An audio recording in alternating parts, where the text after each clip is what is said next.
റോളിങ്ങിന് കേൾക്കുമ്പോഴാണ് എനിക്ക് ടെൻഷൻ. അതുവരെ കുഴപ്പമൊന്നുമില്ലായിരുന്നു. നിൽക്കുന്നത് നോക്കട്ടെ. ഞാൻ നല്ല സൗണ്ടിലല്ലേ പറയുന്നത്. ഓക്കെ, എൻ്റെ ചിരിയൊന്നും മാറിയിട്ട് ഉള്ളിലോട്ട് കയറിപ്പോയത്. ഓക്കെ, ഇന്ന് 2022 ഫെബ്രുവരി 21 ലോക മാതൃഭാഷാ ദിനമാണെന്ന്. അടുത്ത സെന്റൻസ് നോക്കട്ടെ.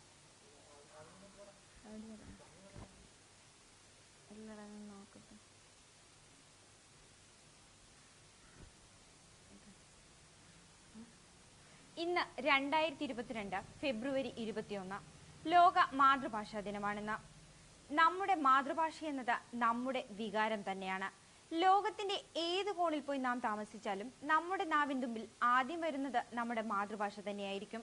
നാം സ്വപ്നം കാണുമ്പോഴും നാം ചിന്തിക്കുമ്പോഴും നാം സ്വയം സംസാരിക്കുമ്പോഴും ഒക്കെ തന്നെ നമ്മുടെ ഉള്ളിൽ നിറഞ്ഞു നിൽക്കുന്നത് നമ്മുടെ മാതൃഭാഷ തന്നെയാണ്. ഓക്കെയാണോ?